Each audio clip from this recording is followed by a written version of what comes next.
So today, when I woke, I started the day with the soul work from Quantum Wombspace. It's day 6 today.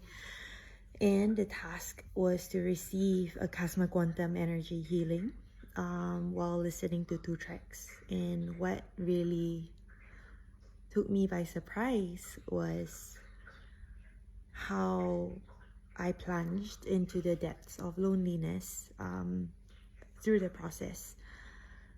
And it never ceases to surprise me how perfectly life aligns. Like Cheryl, my partner, flew back home to Singapore just the day before Quantum Wombspace opened. And ever since she left, it has been such a journey for me to travel deep into myself. And it's not to say that I can't when she's here, but there is just so much more of a spaciousness to do that when I have literally the whole space to myself to just be.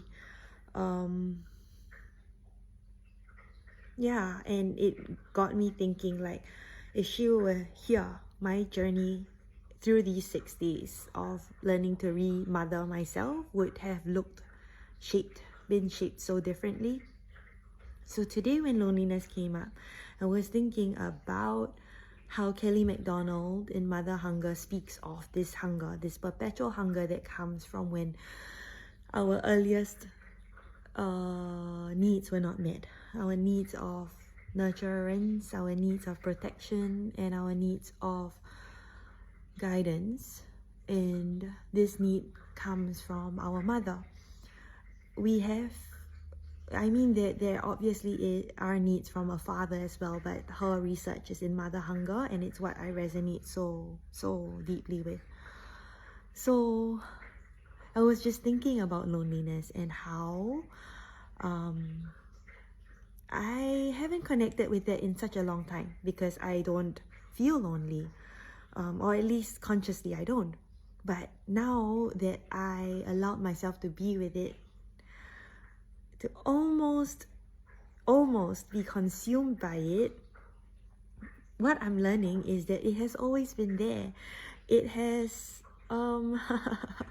showed up in how I communicate with Cheryl, in whenever I feel like I'm not being paid enough attention to, and my constant need for affirmation from her. It's ridiculous, the amount of time, even though I know the answer every single time. It's so ridiculous, yet not. How every day, about 10 times a day, I ask her if she loves me, and it's going to be the same answer, like, yes, of course. And then the next question is like, now tell me why do you love me? I'm laughing because it's freaking ridiculous and childlike. It's so childlike. And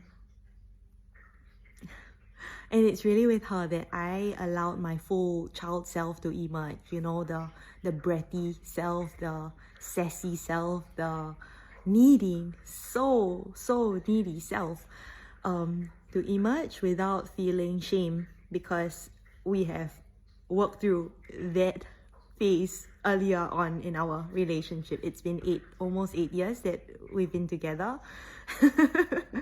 And she's been tolerating 8 years of every day me asking her if I'm pretty, if she loves me, and why she loves me. So anyway, without her here today, for the past 6-7 days, for the past week, I was forced to tend to my loneliness. So I held myself, I listened, and I received AQE, which I love so much. It is, if you're curious about it, reach out, because I'll be so happy to share it with you.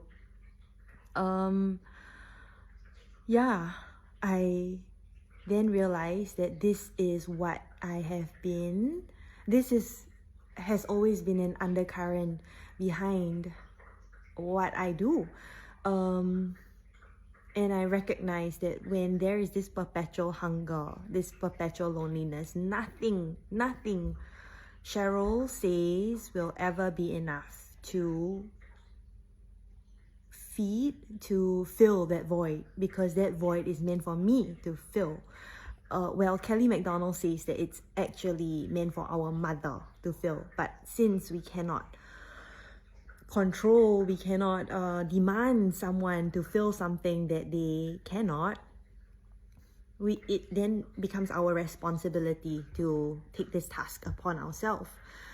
And what came through so clearly is that, yeah, of course, this is why even after 8 years of every day asking for affirmation, shamelessly asking for affirmation, nothing will be enough, you know. And sometimes, like, I demand of her for her to write me love letters to affirm, to feel this desperate hunger of, like, tell me that you love me, tell me that I'm important, tell me that I matter, tell me that I'm enough. Nothing that comes from outside will ever be enough if I don't do that work first for myself. So what I did was to hold the hunger, and what happened next was incredible.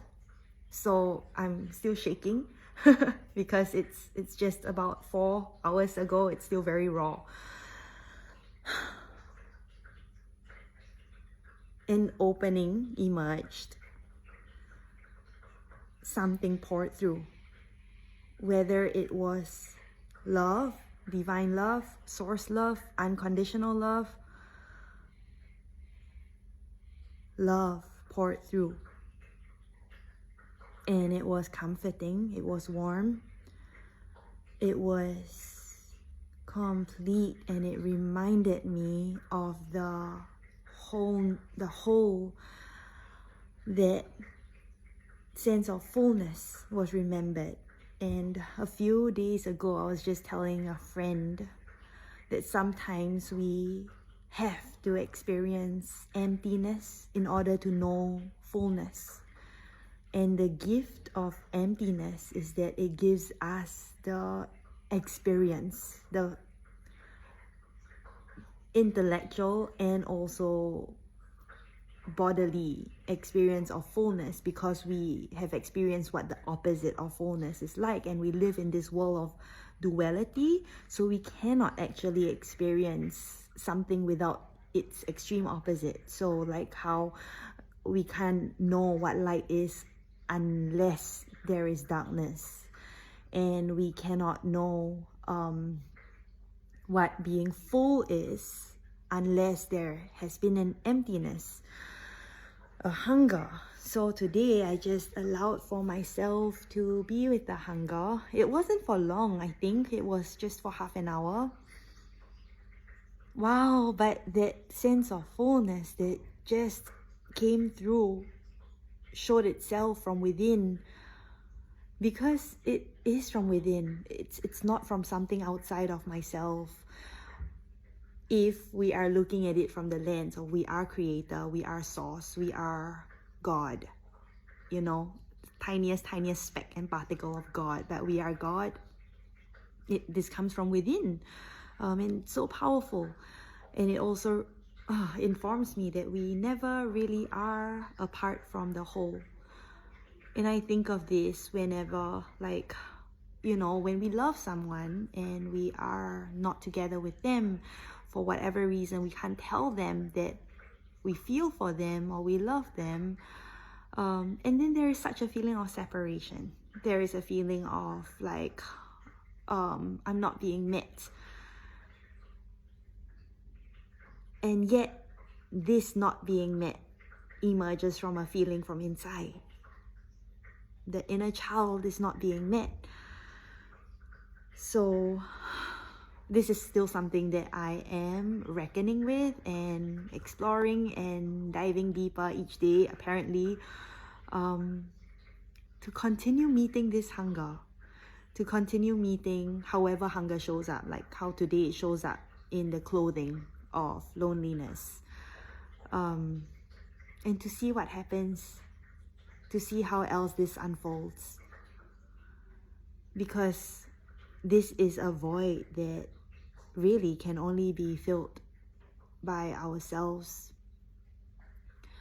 Otherwise, everything we do is simply an act of running away from the hunger, running away from the loneliness, but it doesn't make it disappear. It will still be there. So yeah,